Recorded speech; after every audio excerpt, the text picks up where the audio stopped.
Sorry ass DJ.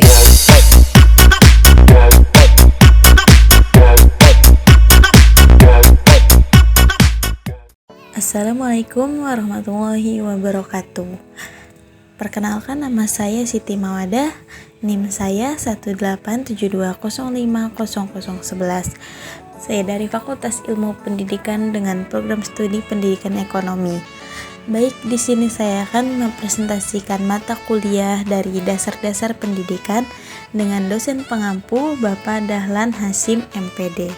Ya, baik, selanjutnya saya akan menjelaskan materi tentang teori belajar konstruktivistik dan penerapannya dalam kegiatan pembelajaran. Karakteristik manusia masa depan yang dikehendaki adalah manusia yang memiliki kepekaan, kemandirian, tanggung jawab dalam mengambil keputusan, mampu berkolaborasi dan memecahkan masalah yang kompleks bagi kejayaan bangsanya. Rakajuni 1990. Student Active Learning atau pendekatan cara belajar siswa aktif di dalam proses belajar mengajar adalah landasan yang kokoh bagi terbentuknya manusia-manusia masa depan yang diharapkan. Selanjutnya, konstruksi pengetahuan.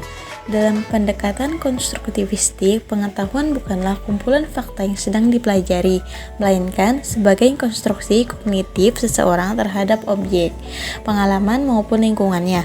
Pengetahuan adalah pembentukan yang kontinu oleh seseorang yang setiap saat mengalami pemahaman-pemahaman baru. Proses mengkonstruksi pengetahuan, manusia dapat mengetahui sesuatu dengan indranya melalui interaksi seseorang dengan objek dan lingkungannya, yaitu dengan melihat, merasa, mendengar, membau, dan menjamah. Seseorang dapat mengetahui sesuatu. Proses belajar menurut teori konstruktivistik. Proses belajar dari pandangan konstruktivistik meliputi aspek-aspek sebagai berikut. Yang pertama, peranan siswa atau disebut si belajar.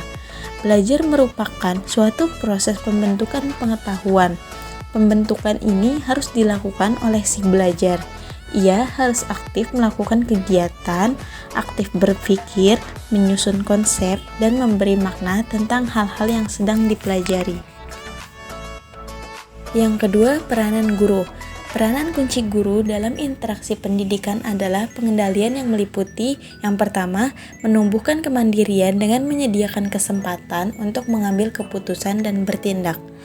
Yang kedua, menumbuhkan kemampuan mengambil keputusan dan bertindak dengan meningkatkan pengetahuan dan keterampilan siswa.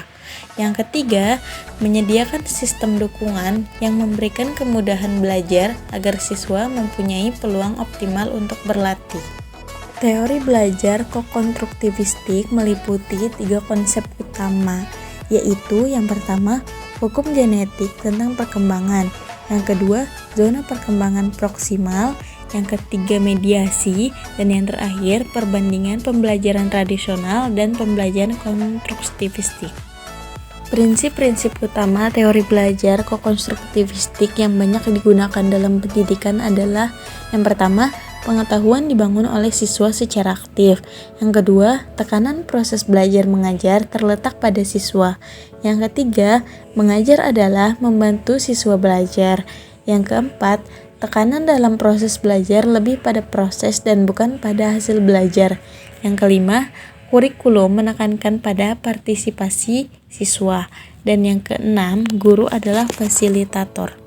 Ya baik, selanjutnya siswa dalam pembelajaran konstruktivistik di abad 21 dituntut untuk yang pertama, memiliki kreativitas dan inovasi, yang kedua, dapat berkomunikasi dan bekerja sama dengan orang lain, yang ketiga, menggunakan kemampuannya untuk mencari informasi dan menganalisis informasi yang dia dapatkan. Yang keempat, berpikir kritis dalam memecahkan masalah ataupun dalam membuat keputusan. Yang terakhir, memahami konsep-konsep dalam perkembangan teknologi dan mampu mengoperasikannya. Karakteristik pembelajaran yang dilakukan adalah yang pertama, membebaskan siswa dari belenggu kurikulum yang berisi fakta-fakta lepas yang sudah ditetapkan dan memberikan kesempatan kepada siswa untuk mengembangkan ide-idenya secara lebih luas. Yang kedua, menempatkan siswa Sebagai kekuatan timbulnya interest untuk membuat hubungan di antara ide-ide atau gagasannya. Kemudian memformulasikan kembali ide-ide tersebut serta membuat kesimpulan-kesimpulan. Yang terakhir, guru mengakui bahwa proses belajar serta penilaiannya merupakan suatu usaha kompleks, sukar dipahami, tidak teratur, dan tidak mudah dikelola. Baik, cukup sekian presentasi dari saya. Kurang dan lebihnya mohon dimaafkan. Wabillahi taufiq wal hidayah. Wassalamualaikum warahmatullahi wabarakatuh. I ain't here for the money, I ain't here for the fame. Though it might be nice to own a jet plane, I'ma do it all for